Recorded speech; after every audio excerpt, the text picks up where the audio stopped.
Okay, hi everyone, this is Canadian DIY Guy. Today, we're going to do a video on replacing the master cylinder in this LR4. Pretty straightforward for the LR4 and LR3. So smash that like button, subscribe to the channel so you can get updates and new videos from Canadian DIY Guy, and enjoy this video. Let's go. Hammer that thumbs up button, hit the subscribe button, give that bell icon a slap to turn on channel notifications.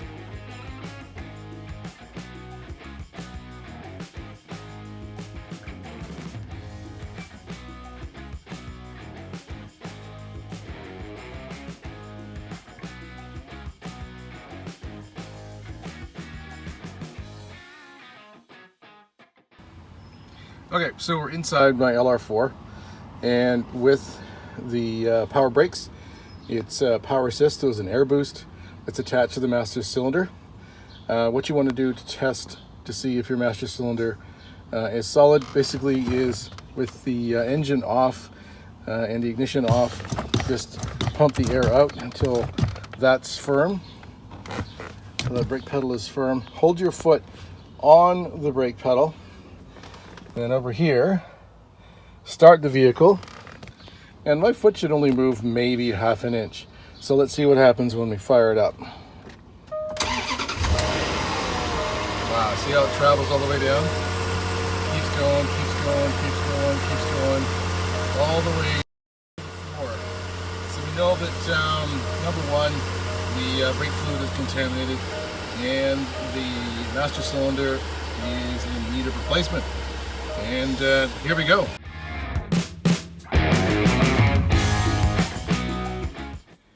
To bleed the brakes, you really don't need to spend a lot of money on the airtight brake bleeding tool.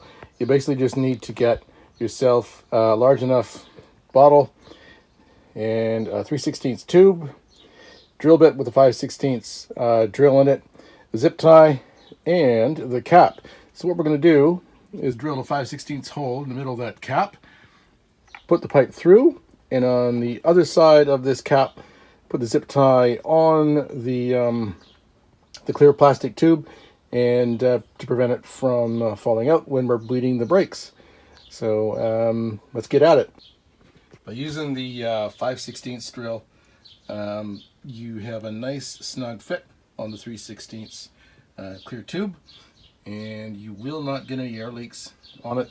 And in the actual bottle, you need to fill up to about that point with brake fluid to keep the system airtight as you're bleeding the brakes after you replace the master cylinder.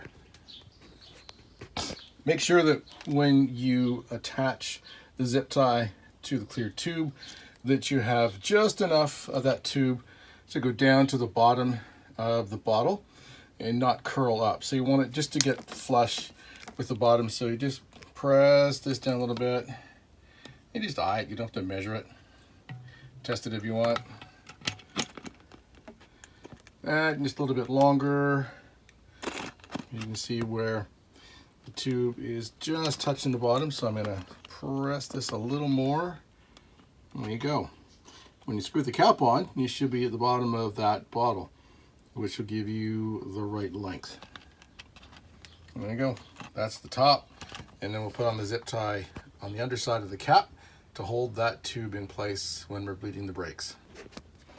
Okay, when you're done the zip tie attachment, just press the lid down over top. And there you go. Should be enough room for the threads to get on the top of the bottle. And that's it. That's all you got to do.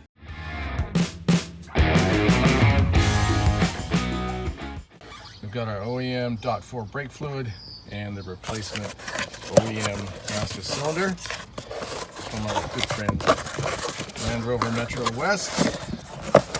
And we're going to get the unboxing here. I need another hand. Need a camera, guys, what So, master cylinder is in there. We'll show it to you when we're ready to take it out of the box and put it there.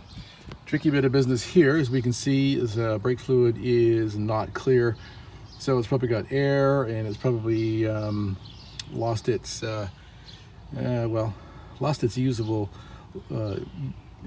its life over the course of a few years. So let's go ahead and get this master cylinder out. We first have to bleed the reservoir. We're going to do that with a syringe type deal, like this. And we'll take the liquid out from here, the brake fluid out from here, put it in a container, and then begin the process of removing the master cylinder from the booster. Hammer that thumbs up button, hit the subscribe button, give that bell icon a slap to turn on channel notifications.